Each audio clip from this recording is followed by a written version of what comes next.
제가 이제 은퇴를 앞두고 마지막 설교를 한다고 말씀을 드렸고, 지난 5주 동안 성경에서 말하는 가장 핵심적인 내용이 뭔가 두 가지 키워드, 하나는 행복, 하나는 복이었습니다. 하나님은 오늘도 여러분들이 이 땅에 짧은 인생을 사는 동안에 생육하고 번성하고 정복하고 다스리고 사는 자, 하나님의 사명을 깨닫고 하나님의 뜻을 이루기 위하여 사는 자들이 되기를 원하십니다. 그걸 성경은 복을 주시며 가라사대 그렇게 말해요. 하나는 사랑하면서 행복하라고 저와 여러분을 만드셨다. 그래서 성경의 두 가지 중요한 키워드는 행복과 복입니다. 그런데 우리 원수 마귀는 우리를 만드신 목적대로 살지 못하게 만듭니다.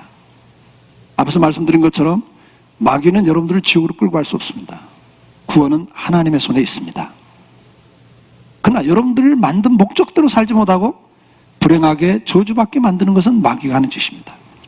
그 강력한 무기가 마귀의 계계를 능히 대적하기 위해서는 우리가 전신갑주를 입어야 됩니다. 그 마귀의 계계, 전략을 알아야 됩니다. 마귀의 무기를 우리가 알아야 돼요. 근데 인류 역사상 가장 강력한 무기가 뭐냐? 하나님이 우리에게 준 특권인 그걸 악용을 하는 것이 사탄이에요. 그게 바로 언어 생활입니다. 저는 98년도에 이 설교를 했습니다. 그리고 2001년에 3년 후에 이 설교를 또 한 번 했습니다. 그리고 2004년에 3년 후에 또 했습니다. 제가 절기 설교가 아닌 설교를, 시리즈 설교를 반복하는 것은 많지 않습니다. 그러나 이 말에 대한 설교는 제가 98년, 2001년, 2004년에 했습니다. 그리고 2010년에, 지금으로부터 9년 전에 제가 4번째 설교를 하고 그동안 안 했습니다. 오늘은 5번째 설교를 합니다. 왜냐? 제 인생을 살면서 저를 가장 변화시킨 말씀이 바로 이 말씀이었기 때문에 그렇습니다. 저는 4대째 예수를 믿고 신학을 하고 총신을 다니면서 한국교회가 부패한 걸 보고 한국교회를 개혁해야 된다, 그런 정신을 가지고 총신을 뛰쳐나와서 합동신학대학원을 만들면서 그쪽으로 갔던 목사입니다. 30대에 저는 제 주특기가 칼춤이라 그랬습니다. 우리 한재일 장로랑 다 잘 알아요. 그냥 날마다 칼질했습니다. 저는 한국교회 이게 문제고 저게 문제고, 목사들 이게 문제고, 장로들 이게 문제고. 우리 한재일 장로님이랑 그런 말씀들 해요. 목사님 옛날 같지 않다고. 오래전부터 그 이야기 했어요. 옛날에는 뭐 수예배만 안 나오던 난리를 치던 목사님이 장로도 수예배 안 나오도 아무 말씀도 안 하시고 새벽기도 안 나오면 난리가 났었는데, 왜요? 바르게 해보겠다고. 그런데 제 인생을 바꿔놓은 게 이 설교였습니다. 저는 이 설교를 한 배경이 있습니다. 우리가 처음 예배당을 짓고 그때 헌신했던 가정들이 있습니다. 젊은 맞벌이 부부가 처음으로 평생 뉴솔 아파트 14평 아파트를 사서 들어갔는데 예배당 짓는다 그러니까 그 집문서를 저한테 가지고 왔습니다. 목사님 이거 허물하겠습니다. 제가 그랬어요. 가지고 가라고. 왜 그래요? 그래요. 그래서 집사님, 나 이거 한번 받으면 내가 여기서 뭐 10% 커미션을 먹냐, 뭘 먹냐. 근데 이거 헌물 받아놓고 나면 당신들 20평짜리 아파트 살 때까지 나는 스트레스 받고 기도해야 돼. 당신 놓고 축복해달라고. 그게 목사야. 그게 목회야. 헌신했는데 복을 못 받으면 목사는 심각해. 나 지금 건축 때문에도 머리 아파. 나 이거 싫어. 가져가 그랬어요. 일주일에 또 갖고 왔어요. 또 보냈어요. 3번째 갖고 왔는데 또 보내니까 그래요. 목사님 왜 성령을 거스리세요? 그래요. 저한테. 성령께서 하라고 하는 건데. 그래서 그랬어요. 그러면 100만 원 전세금 빼고, 그때는 그랬어요. 종합방 전세금 빼고 나머지만 헌물하라고. 그런 가정들이 여러 가정이 있었습니다. 그런데 그런 가정들 가운데, 그리고 이 예배당을 짓기 위해서 땅을 살 때도 헌신을 한 분들이 많이 계셔요. 그런데 그 가정들 가운데 복을 못 받는 가정이 있는 거예요. 그쵸? 그러죠. 하나님, 나 이런 목회 못해요. 아니, 사장님은 인사권하고 월급 가지고 말하니까 말을 듣잖아요. 군대는 계급 갖고 말하면 말을 듣잖아요. 하나님, 목사가 무슨 권한이 있어요? 나오기 싫으면 안 나오고. 아니 집사가 쥐를 한번 빼먹으면 벌금 300만 원 그럼 꼼짝없이 낸다든지 뭐 이런 권세를 주면 목회할 만할 거 아니에요. 그렇죠? 목사는 그런 권한이 없어요. 하나님 말씀대로 순종하고 말씀대로 헌신하면 하나님 약속한 대로 복을 주는 걸 보아요. 줘야 봐라 이러니까 이렇게 되지 않냐. 그래야 말빨이 쓰지. 이래버리면 무슨 말빨이 있어요. 제가 난 목회 못해요 하고 간절히 기도를 했어요. 몇 가정을 놓고.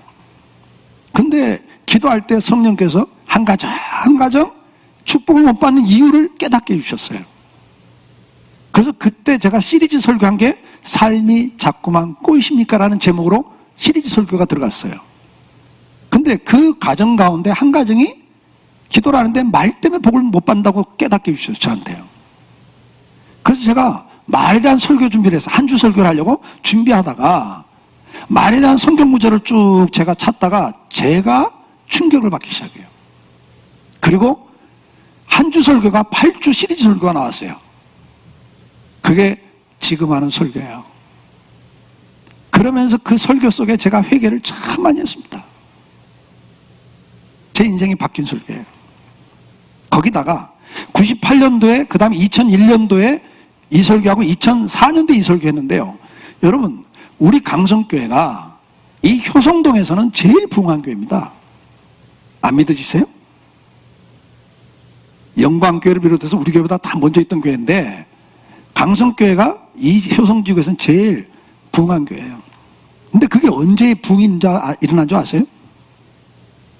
84년에 개척해갖고 이 예배당 입당할 때가 2000년도에 2000년에 입당을 했는데 16년 동안 250에서 300명 모이고 있었어요. 강성교회가. 여기 와서 2001년 지나고 2년 3년부터 부흥이 일어났습니다.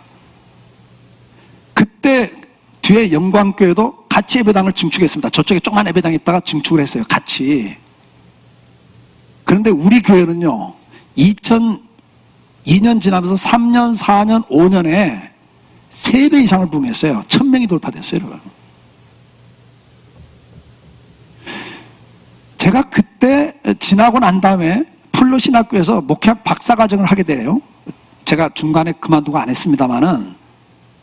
근데 그때 지도교수가 저한테 목사님 목회 지금까지 한 이야기 좀 들려주십시오. 이제 논문 주제를 이제 잡기 위해서 지도교수가 내 이야기를 듣더니 목사님은 논문을 그 교회 입당하고 3배가 성장한 원인이 뭔가를 분석해서 논문을 쓰십시오. 그건 한국교회에 도움이 될 것 같습니다. 그래서 제가 그때 우리가 2000년도 입당해갖고 5년까지 그때 있었던 교육자들하니까 제가 현재 있거나 떠나 있는 교육자들한테 연락을 해서 당신들이 우리 교회에서 부목사 생활하면서 강성교회가 부흥한 이유가 뭔가 나름대로 교인들을 계속 당신들이 접촉했으니까 교인들 입에서 어떤 말이 강성교회에 왜 강성교회를 다녔는지 왜 강성교회를 등록했는지 그걸 이야기를 많이 들었을 테니까 그걸 정보를 나한테 달라. 리서치를 제가 했어요.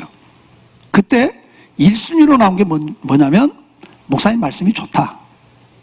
삶을 적용해주고 쉽게 잘해준다. 말씀이 좋다가 1순위. 그 다음에 뭐냐면 젊은 층에게 제일 많이 나온 건 뭐냐면 교회 비전이 분명해서 좋다. 지금 어디로 가고 있는지를 알아서 참 좋다. 교회 비전이 다 비슷비슷한데 강성교회는 분명한 비전이 제시되어 있어 참 좋다. 그런데 진짜 부흥운동이 일어났던 배경이 뭐냐? 3번째예요. 강성교회를 왜 등록했냐?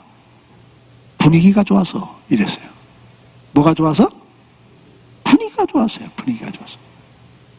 저는 강성교회가 그 짧은 기간에 대부흥운동한 게 예배당 건축했기 때문에 아니에요. 영광교회도 그랬고 우리 노예 천성교회도 그때 같이 다 예배당 새로 지었고 입당했지만 우리처럼 부흥한 교회가 없어요.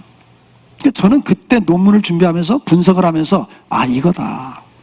분위기가 너무 좋은 거예요. 어떤 분이 그런 말씀을 해서 등록하면서 왜 등록하냐 그러니까 자기도 다른 데 신앙생활 했지만 목사님하고 장로님 관계가 이렇게 좋은 교회는 처음 봤다고. 분위기가 너무 좋다고. 우리 장로님들이 20명이 못 넘는 장로님들이 계시잖아요. 다 세상에서 한 가락씩 하는 분들 아닙니까? 다 자기 나름대로의 가치관과 주장이 있는 분들이에요. 근데 지금까지 안효가 없었어요. 우리 당에는 항상 만장일치로 일을 처리했습니다. 뭐 가부 묻고 이런 걸 별로 안 했어요. 그냥 다 하나가 돼서 왔어요. 우리 권사님들, 수많은 권사님들, 우리 안수 집사님들 교회에서 한번 분열을 일으킨 적 있어요? 교회가 아무리 좋아도요, 분열이 딱 일어나면요, 분쟁이 생기면요, 가만히 신앙생활하던 교인들이 그냥 슬그머니 떠나버립니다. 그래서 교회 성장이 안 돼버려요. 끝까지 남아 싸우는 교인들은 그건 대단한 교인들이고, 대부분은 그 꼴 보기 싫어 떠나버려요. 그래서 분열이 있는 교회는 절대 교회 성장할 수가 없어요. 강성교회는 부흥의 비결이 어딨냐? 분위기가 너무 좋은 거예요. 근데 그게 저는 어디서 원인을 찾았냐면, 이 말에 대한 설교 듣고 나도 변했지만 우리 장로님들 많이 변했어요. 우리 장로님들 가운데 간증이 있습니다. 이 설교 듣고 자기가 이 말씀대로 순종해갖고 자기는 회사에서 최고의 자리까지 올 수 있었다고. 비결이 여기 있다고. 그런 간증들이 한두 분이 아닙니다. 제가 이제 마지막 설교를 하면서 이 설교를 다시 하는 이유가 뭔지 아세요? 가장 중요한 설교이기 때문에 그렇습니다. 자, 오늘 본문에 우리에게는 뭐라고 말씀합니까? 본문을 한번 볼까요? 오늘 본문 띄워주세요. 1절, 지혜로운 아들은 아비의 훈계를 들으며 거만한 자는 꾸지람을 즐겨. 남의 말 잘 안 듣는 사람이 거만한 자예요. 그 다음 2절 넘어갑시다. 같이 읽으세요. 사람은 입의 열매로 인하여 복록을 누리거니와 마음이 괴사한 자는 강포를 당하느니라. 입을 지키는 자는 자기 생명을 보존하나 입술을 크게 벌리는 자에게는 멸망이 오느니라 그랬어요. 자, 여러분들 성경 구절 하나 더 보여주세요. 잠언 18장 20절. 잠언 18장 20절.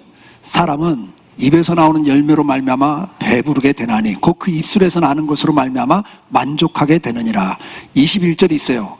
죽고 사는 것이 혀의 권세에 달렸나니 혀를 쓰기 좋아하는 자는 혀의 열매를 먹으리라 그랬어요. 여기서 중요한 건 뭐죠? 입술에 열매가 있다는 거야. 그럼 입술의 열매가 뭐예요? 말에는 열매가 맺는다. 그리고 그 열매 때문에 네가 복록을 누리기도 하고 죽기도 하고 살기도 한다. 그렇게 말씀을 해요. 자, 말은 씨가 된다는 이야기죠. 여기서 말이 열매라는 단어를 쓰는 것은 말은 씨가 된다. 근데 이건 많이 들어본 말 아니에요? 제가 어릴 때는 무슨 말 함부로 하면, 야 이놈아 말 함부로 하지 마, 말이 씨가 된다. 어른들이 꾸지람을 하셨어요. 제가 오늘 2부 예배 때 학생들한테 물어봤더니 그런 말을 들은 적이 별로 없대요. 요즘에는 그런 말을 안 하는 거예요. 막 애들이 욕을 하고 말고 막말을 해도 부모들이 가만히 내버려 두는 거예요. 근데 정신 차려야 돼요, 여러분. 말이 자기 인생을 결정짓거든요. 말이 씨가 된다는 속담이 왜 나왔습니까? 오랜 경험상 임상 결과 터득한 진리예요. 지나가는 말이었고 그냥 농담 삼아 던진 말이었는데 나중에 그러니까 되는 걸 보면서 말이 씨가 되네? 야, 말 함부로 하면 안 되겠네? 이래서 나온 게 아니에요? 입으로 공감한다는 속담이 있어요. 그게 무슨 말이죠? 입으로 공감는다. 실컷 잘해놓고 말 한마디 잘못해갖고 그동안 잘한 게 다 공수표가 될 때 입으로 공감했다 그래요. 그러니까 말 한마디가 얼마나 그동안 수고가 한꺼번에 날아간다는 거예요. 반대로 말 한마디에 천냥빚을 갚는다. 말 한 번 잘못하면 천냥빚도 갚아. 복도 누려. 반대로 그동안 그렇게 헌신하고 우리말로 하면 수고했던 것이 날아가 버려. 말 한마디가 이렇게 된다고 우리 옛날 어른들은 임상결과 터득한 진리예요. 근데 성경은 이미 그걸 이야기하고 있어요. 사람들은요, 특히 언어학자들은 언어에는 창조의 힘이 있다라고 결론 내고 있습니다. 언어라고 하는 것은 일정한 상황 속에서 구체적으로 표현된 말이 삶을 창조하는 힘을 가졌다, 이렇게 정리를 하고 있어요. 이것은 현실을 형성하는 말의 힘이다. 여러분, 언어학자들이 하는 말이에요. 현실을 만드는 게 말의 힘이다. 사람은 입에서 떨어지는 말을 통해서 새로운 상황을 이룩하고, 그러니까 내가 말한 것 때문에 새로운 상황이 만들어진대요. 그 다음에 현실을 창조한다 그랬어요. 그러니까 내가 말한 것 때문에 어떤 새로운 상황이, 그 말 한마디에 분위기가 바뀌고 상황이 바뀐다는 거예요. 사업을 하든 직장생활하든 부부관계든 인간관계든 모든 게 그렇다는 거예요. 그 말을 어떤 말을 하냐에 따라서 상황이 바뀌기도 하고, 아멘? 현실이 만들어진다, 그렇게 이야기를 해요. 그래서 언어는 창조적인 힘이 있다, 이렇게 정리를 해요. 그러면서 그들은 말합니다. 언어의 세계는 가능성의 세계며 언어는 가능성의 세계며 따라서 언어는 늘 현실을 일으켜가는 창조적인 힘이며 우리 공동체의 연결력이다. 언어학자들이 하는 말이에요. 그러니까 창조하는 힘이 있는 것뿐만 아니라 공동체를 연결하는 힘이다 그랬어요. 여러분, 가정에서, 교회에서, 이 사회와 국가 속에서 어떤 말들이 오고 가느냐에 따라서 그 공동체가 어떻게 연결이 되냐 분열이 되냐가 다 결정된다는 거예요. 그게 언어라는 거예요. 맞아요, 안 맞아요? 여러분들 지금 가정에서 주로 어떤 말이 오고 가고 있어요? 부부지간에, 부모 자녀간에. 여러분 교회 와서 성도들 간에 어떤 말이 오고 가고 있어요? 사회 속에서 우리가 날마다 뉴스를 통해서 보는 말이 어떤 말들이 오고 가고 있어요? 사회 속에. 그게 사회를 결집시키기도 하고 분열시키기도 하고 교회를 은혜롭게도 하고 은혜를 떨어뜨리기도 하고 가정이 행복하기도 하고 분열되기도 하는 게 언어라는 거예요. 이건 언어학자들이 하는 말입니다. 독일 시인 하이네도 언어의 능력에 대해 깨달았던 사람 중에 한 사람인데 그는 프랑스의 상태라는 책에서 이렇게 말해요. 말, 그것은 죽은 이를 무덤에서 불러내기도 하고 살아있는 사람을 무덤에 묻어버릴 수도 있다. 말이란 게 그렇다는 거예요. 죽어있는 사람을 살리기도 하고 살아있는 사람 죽일 수도 있는 게 말이다. 그러면서 그는 계속 뭐라고 말하냐. 말, 그것으로 인해 소인을 거인을 만들 수도 있고 거인을 철저하게 두들겨 없애버릴 수도 있다. 그러니까 말 한마디로 사람 죽이기도 하고 살리기도 하고 정말 조그만 사람을 위대한 사람 만들기도 하고 위대한 사람을 철저하게 문제 있는 사람 만들 수 있는 게 말이라는 거예요. 맞아요, 틀려요? 이건 독일의 시인 하이네가 했던 말이에요.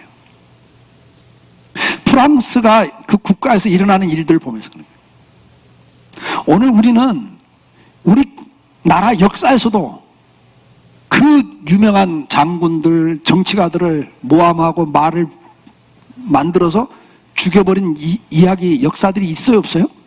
많아요. 동시에 말 한마디 잘못해갖고 화를 당하는 케이스가 많아요, 적어요? 많아요. 말이라는 건 남을 죽일 수도 있고 자기를 죽일 수도 있고 남을 정말 좋은 사람 만들 수도 있고 완전히 문제 있는 사람 만들 수 있는 게 말이에요. 그렇기 때문에 그 말에 대한 책임이 주어진다는 걸 우리는 기억해야 돼요. 오늘 성경은 이렇게 말을 합니다. 열매를 맺는다는 건 씨가 떨어지면 언젠가 때가 되면 열매를 맺는다는 거예요. 어떤 씨는 석 달 만에 꽃이 피고 열매를 맺어요. 어떤 씨는 6개월, 어떤 씨는 1년 만에, 어떤 건 10년 만에 씨가 맺어요. 열매를 만들죠. 여러분 인생의 밭에, 여러분 자녀들의 인생의 밭에, 여러분 이웃에게 던지는 그 말들은 씨라는 걸 꼭 기억하십시오. 그리고 언젠가 그것이 열매가 돼서 돌아오게 돼 있습니다. 그러면 그 열매를 누가 거둡니까? 내가 말한 내 말의 열매를 누가 거둔다고 성경은 가르칩니까? 자기가 거둔다고 성경은 가르칩니다. 이게 놀라운 비밀이에요. 마태복음 10장에 보면 예수님이 제자들을 파송하죠. 제자들을 파송하시는데 두 명씩 짝을 잡고 가라면서 뭐라고 그래요? 너희가 어느 동네에 들어가든 어느 집에 들어가든 먼저 평안을 빌어줘라 그래요.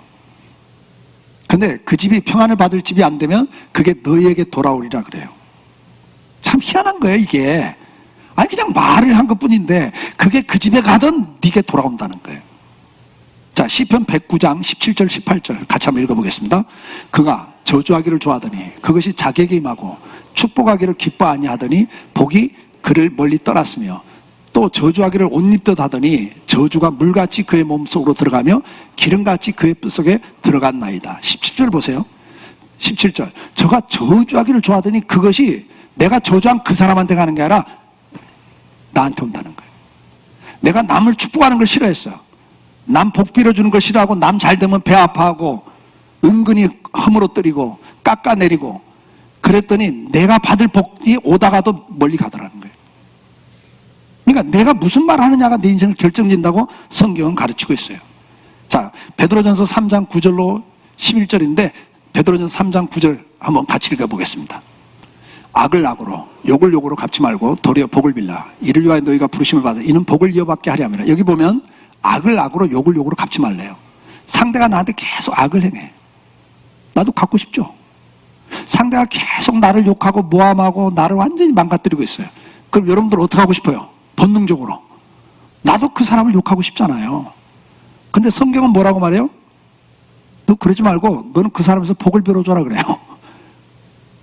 그러니까 왜 복을 빌어줘야 되냐를 뒤에 이는 그 이유가 있다. 이는 뭘 하기 위해서? 아니, 이는 뭐라고 그랬어요? 복을 이어받게 하려 함이라. 그러니까 내가 복을 받으려면 내 입에서 뭐가 나가야 돼요? 축복이 나가요. 상대가 어떤 사람이든 그건 상관없어요. 그 사람이 그러니까 나도 욕하죠. 아니라는 거예요. 네 입에서 욕이 나가면 그 욕은 네가 또 받아야 된다는 거예요. 이게 원리예요. 왜? 내 말은 내가 책임을 져야 되는 거예요. 그래서 너는 네가 복 받으려면 복을 빌어줘라. 그러면서 10절 같이 읽으세요. 10절. 그러므로 생명을 사랑하고 좋은 날 보기를 원하는 자는 혀를 금하여 악한 말을 그치며 그 입술로 거짓을 말하지 말고 그랬어요. 여기 생명을 사랑하고 자기 생명 사랑하고 그 말이에요, 여러분.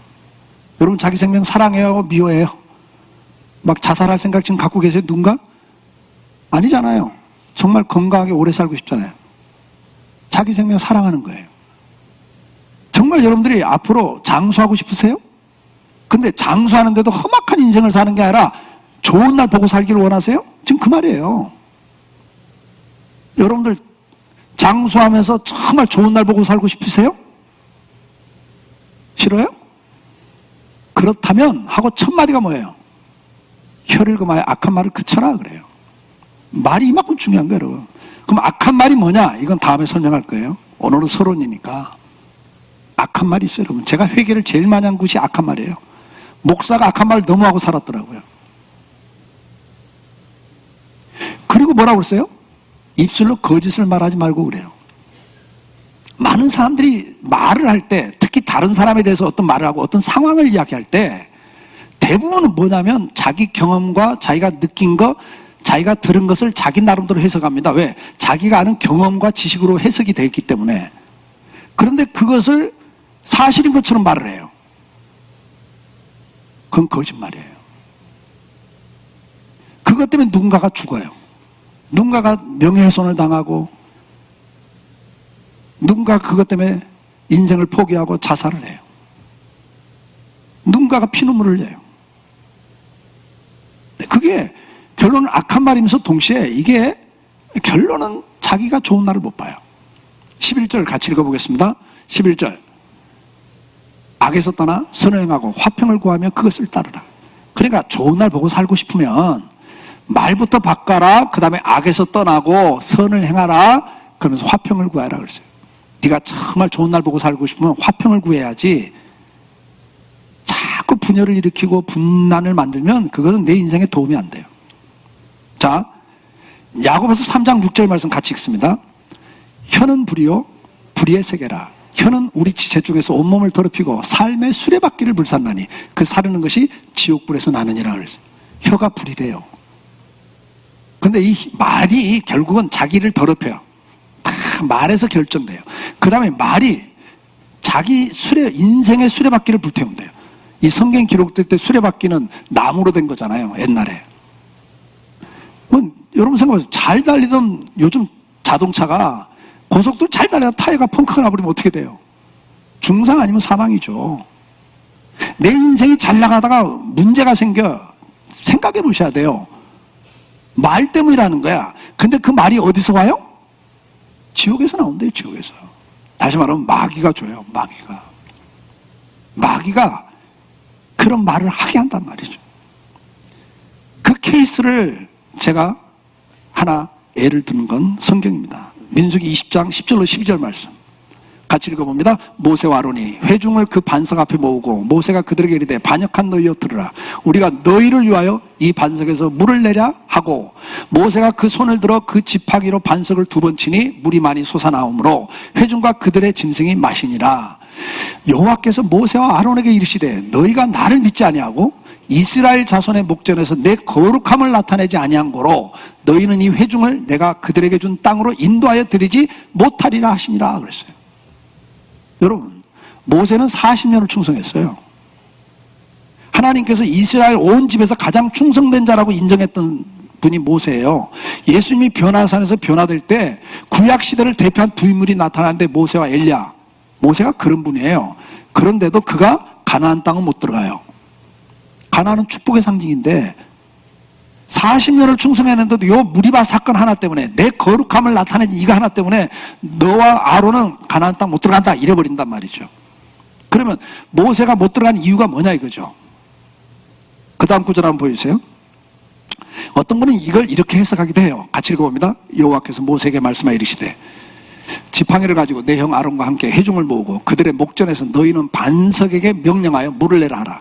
네가 그 반석이 물을 내게 하여 회중과 그들의 짐승에게 마시게 할지니라. 이 앞에서 이 말씀을 하는 거예요. 그래서 어떤 분들은 봐, 여기 명하라고 해서 반석을 친 건 뭐냐면 그 전에 물이 없을 때, 원망할 때 하나님께서 반석을 치라고 그래요. 그래서 반석이 깨지면서 물이 솟아나요. 강물이 솟아나는데 그것은 반석이신 예수 그리스도가 깨짐으로 우리에게 생명을 준다는 계시적 사건인 거예요. 근데 이번 두 번째는 그게 아니거든요. 그러니까 하나님 뭐라고 하냐면 명하셨어요. 반석을 명해라 그러는데 모세가 화가 난 거예요. 왜?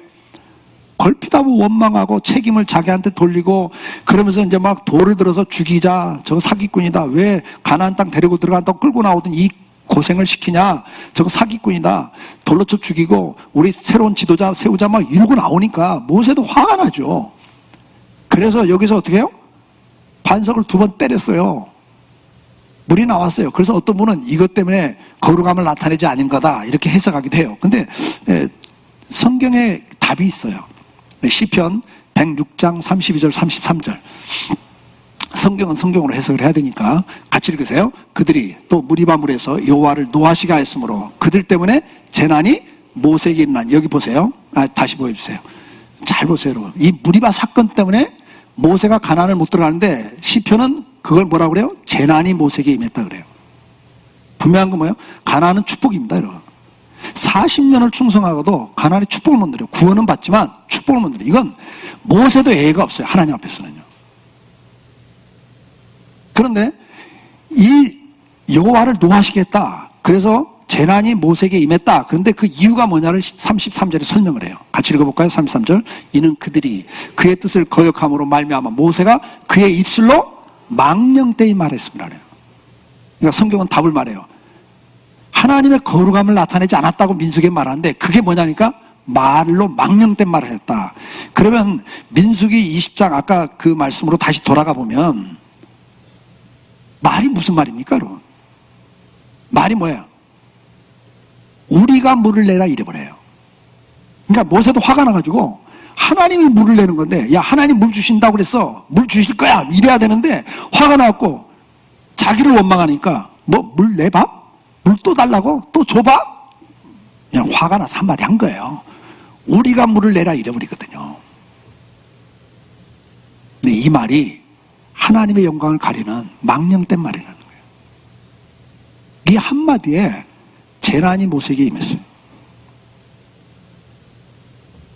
잠언 21장 23절 말씀 같이 읽겠습니다. 잠언 21장 23절. 입과 혀를 지키는 자는 자기 영혼을 환난에서 보존하느니라 그랬어요. 이 말을 반대로 하면 입과 혀를 지키지 못하면 환난이 임해요. 여러분 인생길에 앞으로 잘 되고 좋은 날 보기를 원하면 그 입에서 악한 말을 그치고 거짓말을 하지 말라고 그랬어요. 말이 이만큼 중요해요. 그리고 얼마나 중요한가를 성경은 딱 기록해 놓고 있어요. 모세의 사건을 통해서요.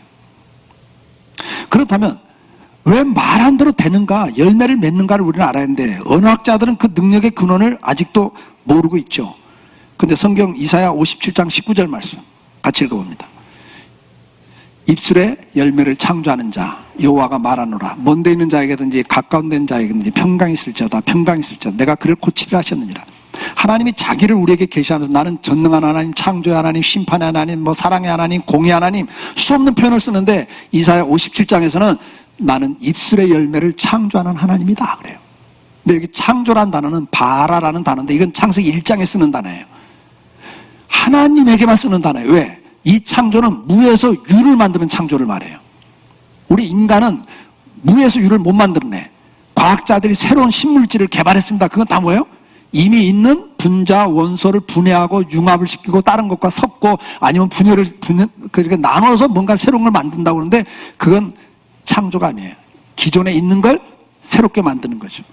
그래서 그걸 뭐라고 그래요? 발견, 발명 이런 단어를 써요. 창조라는 것은 없는 데서 있게 하는 건데 하나님만이 무에서 유를 창조해내셨어요. 그 단어를 쓰고 있는 거예요. 그러니까 다시 말해서 입술의 열매를 창조하는 여호와가 이렇게 말해요. 여러분 옆에 있는 분에게 평안하세요 한번 하세요.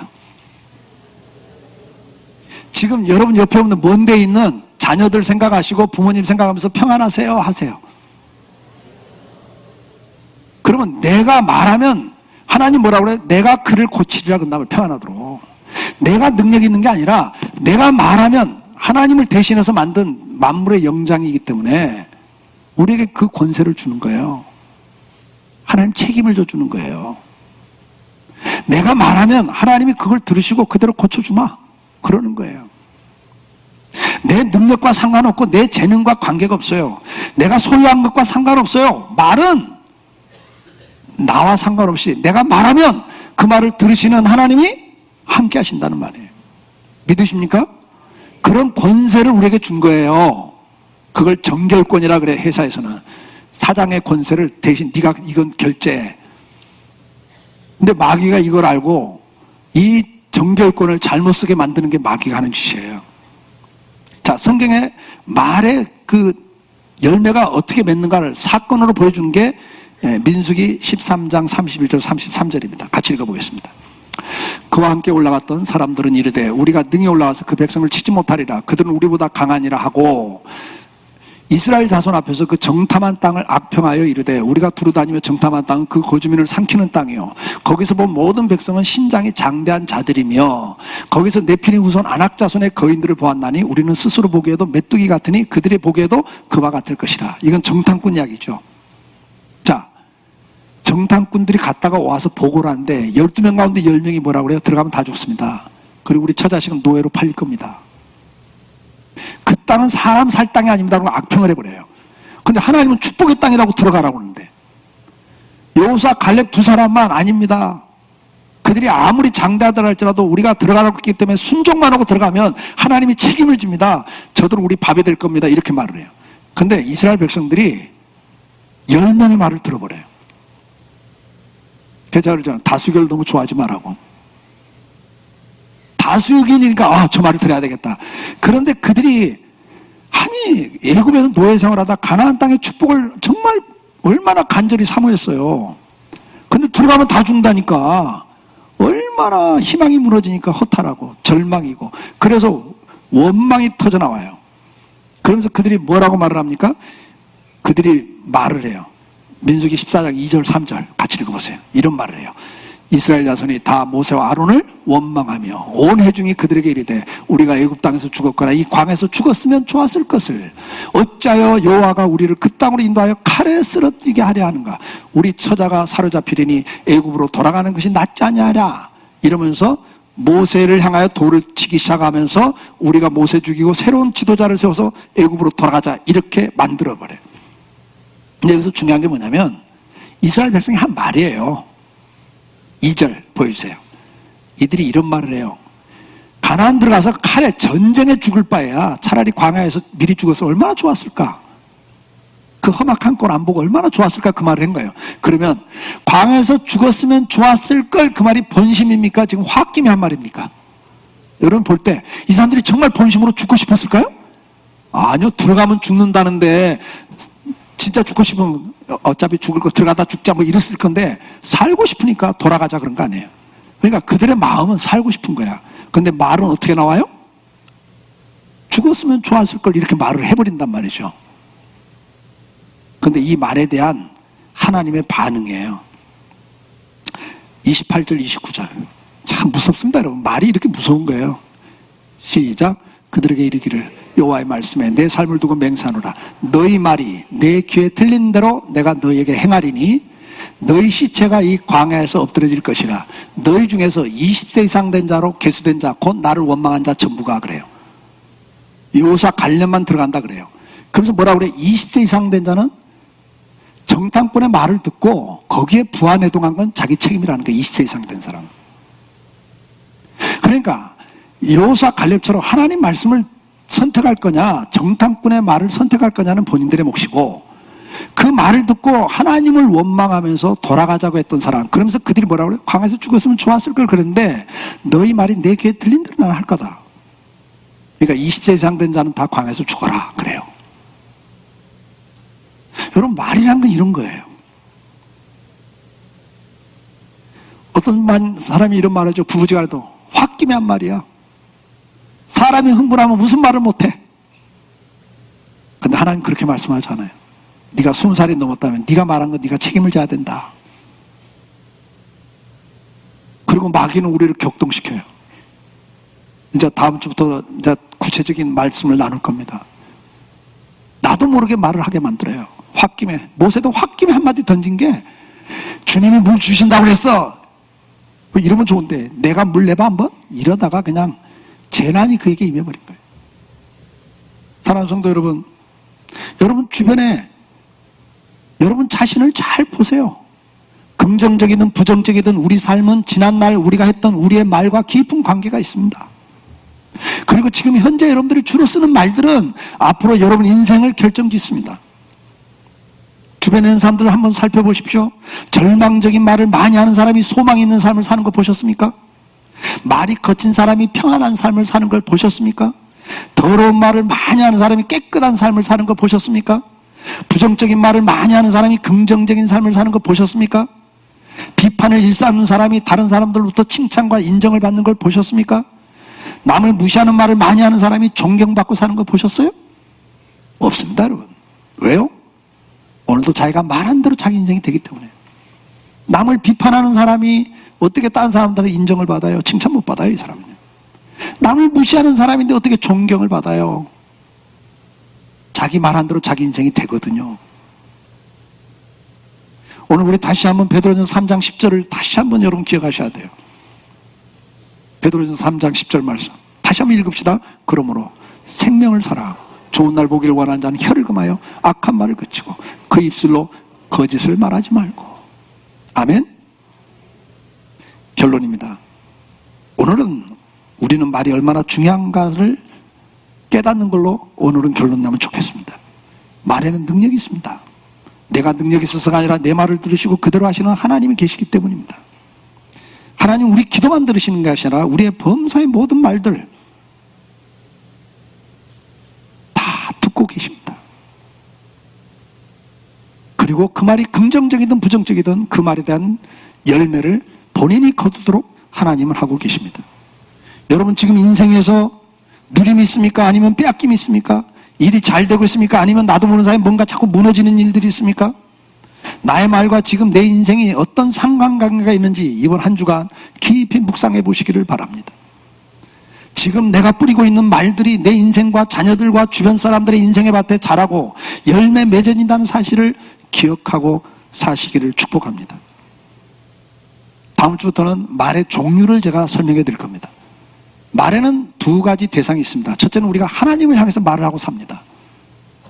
근데 하나님께 영광 돌리는 말하면 하나님이 기뻐하시고 축복이 그냥 따라 들어와요. 말 한마디에 천냥빛 갚는 정도가 아닙니다. 여러분 하나님께 영광 돌리는 말을 자꾸 하시면요 그냥 은혜와 축복이 따라 들어와요. 반대로 하나님을 대적하는 말을 딱 하면 저주가 그냥 따라 들어와요. 정탐꾼 10명의 정탐꾼처럼 그들은 재앙으로 먼저 죽습니다. 무슨 말 한마디요? 악평한 그거 하나 때문에. 사람은 말이죠 하나님을 대적하는 말하면 하나님을 대적하기 때문에 그걸 성경에는 원어를 보면 대적한다는 말이 뭐냐, 하나님은 바위신데 거기에 내가 부딪힌다는 표현이에요, 여러분.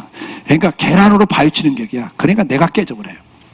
그러니까 하나님 막 저주해서가 아니라 내 스스로 저주기로 가요. 그러니까 마귀가 이걸 알아요. 그래서 하나님의 영광을 가로채게 만들어요. 모세처럼 하나님을 대적하게 만듭니다. 나중에 보면 아론, 미리암 다 이것 때문에 저주를 받아요. 그러니까 저주받는 게 지도자들도 예외가 없어요, 여러분. 오늘 우리는 다시 한번 기억해야 돼요. 하나님을 대적하는 말을 하면 안 되고, 그 다음 우리가 인간을 향해서 말을 해요. 사람을 향해서. 근데 여기는 두 가지 말이 있어요. 복을 주는 말과 행복을 주는 말이 있고, 남의 인생을 정말 가슴 아프게 하고 힘들게 하고 피눈물 나게 하는 말들이 있어요. 그걸 남의 인생을 불행하게 하는 말, 남의 인생을 황폐하게 하는 말이 있어요. 근데 그 말은 그 사람도 불행하게 만드는 대신에 내가 불행해져요. 우리 옛날 어른들 말이잖아요. 남의 눈에 피눈물을, 눈물을 흘리면 내 눈에 피눈물을 흘린다고. 여지 없습니다, 여러분. 그러니까 말의 영역이 제일 영향력이 많아요.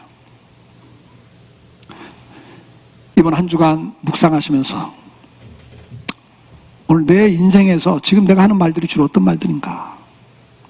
어떤 말들을 하고 살았는가? 우리가 가정에서도 주로 어떤 말들이 오고 가고 있는가가 그 가정의 결속력을 만듭니다. 교회에서도 주로 여러분들이 어떤 말들을 오고 가고 있습니까? 은혜가 되는 선한 말을 하라고 그러는데 은혜가 안 되고 들으면 원망, 불만이 생기는 불평, 원망 이런 걸 일으키는 말을 하시면 그게 정탐꾼의 이야기들이에요, 여러분. 듣는 사람들이 은혜가 안 됐어요. 시험이 들었어요. 그걸 악평이라고 성경은 기록해요. 여러분들이 주로 어떤 말들을 하고 사는가를 잘 보세요. 다음 주부터 이 말의 종류 하나하나, 다음 주부터는 사람을 향해서 하는 말 가운데 행복을 주는 말에 대해서 할 겁니다. 다음 주는 안 믿는 가족 데리고 오세요. 이거 설교가 아니라 세미나 같습니다. 우리가 인간관계에서 어떤 말을 해야 복을 주고 행복을 주는가에 대한 설교니까 안 믿는 모시고 와도 가족 모시고 오세요. 그리고 다음 주는 부부끼리, 가족끼리 되도록 같이 앉아주세요. 그래서 실제로 여러분들이 어떤 말을 하는지 잘 서로 이야기하고 해봐야 되니까요. 기도하겠습니다. 사랑하는 성도 여러분, 제 인생을 바꾸게 했고 우리 교회 많은 성도들에게 간증거리가 있게 했고 우리 교회 부흥의 역사를 일으켰던 은혜가 말이었습니다. 말은 내가 한 말은 내가 열매를 거둡니다. 내 말을 듣는 사람들이 열매를 거두기도 합니다. 지금 여러분들은 어떤 말에 씨앗을 심고 계십니까? 잘못된 말은 뽑으셔야 돼요. 빨리 회개하셔야 돼요. 열매 맺기 전에. 오늘은 한 가지만 기도하십시오. 지금까지 내가 살아오면서 내 상황들, 이것이 내 언어 생활과 어떤 상관관계에 있는가를 깊이 묵상하시는 한 주간이 되길 기도하십시오. 지금 남의 이야기라고 듣지 마세요. 다 내 삶을 돌아봐야 됩니다. 왜 누려야 될 축복을 못 누리고 계십니까? 왜 빼앗기십니까? 여러 가지 이유가 있지만 대표적인 게 말도 있습니다. 이 시간 기도하시면서 주님, 내가 정말 내 생명을 사랑하고 좋은 날 보기를 원합니다. 내 입술의 열매가 바뀌기를 원합니다. 씨앗이 바뀌기를 원합니다. 이 시간 잠깐 기도하시겠습니다. 사랑하는